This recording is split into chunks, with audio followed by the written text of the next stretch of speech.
We interrupt your programs to bring you this breaking news. I'm Drusilla Octavia, reporting from Rome.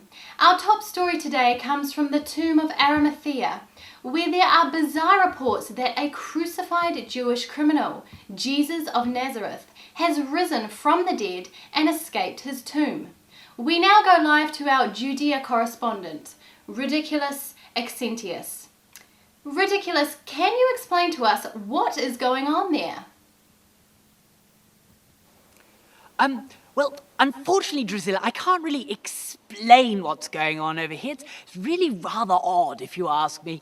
What I can tell you is that here in Judea, behind me, you can see the tomb of Arimathea.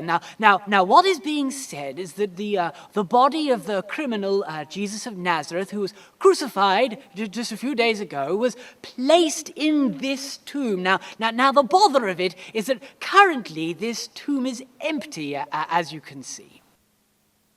Is it possible he was never actually put there, Ridiculous? The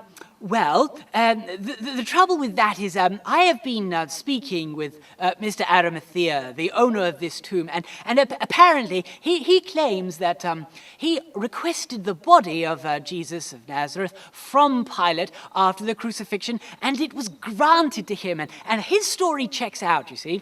And then on top of that, what makes this even more of a bit of a difficulty is that a large stone was used to seal this tomb, and additionally, a guard was placed to guard the entrance of the tomb, just so that this horrible little thing wouldn't happen and cause some problems. But it has happened. The body is gone. Apparently, it happened while the guards were asleep. And unfortunately, there's not that much more I can tell you about that. A guard on the tomb? That's not normal. What were they trying to prevent? Yes, very interesting question, Drusilla. Apparently, they were trying to prevent just this from happening. Jesus of Nazareth, during his lifetime, made several rather bold claims that after his death, he would rise again from the dead. And this is exactly the kind of thing the authorities wanted to make sure couldn't get out of hand, you see. So they didn't want any followers or disciples removing the body and claiming that he had risen from the dead, hence the guard and the stone. However, as it seems that this hasn't really worked, and since the body is gone, there's been a lot of trouble and difficulty happening for that very reason.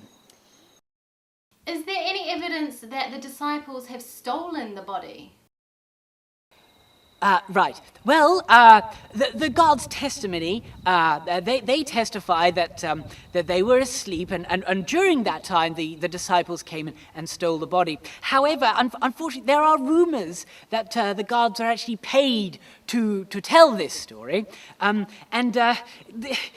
to keep a lid on things, shall we say, but that doesn't really seem to have worked. There are many of Jesus' followers, people who thought he was kind of great, who are now claiming that it's true, that everything he said was absolutely true, and he has raised from the dead. In fact, earlier I was speaking to an eyewitness, Mary.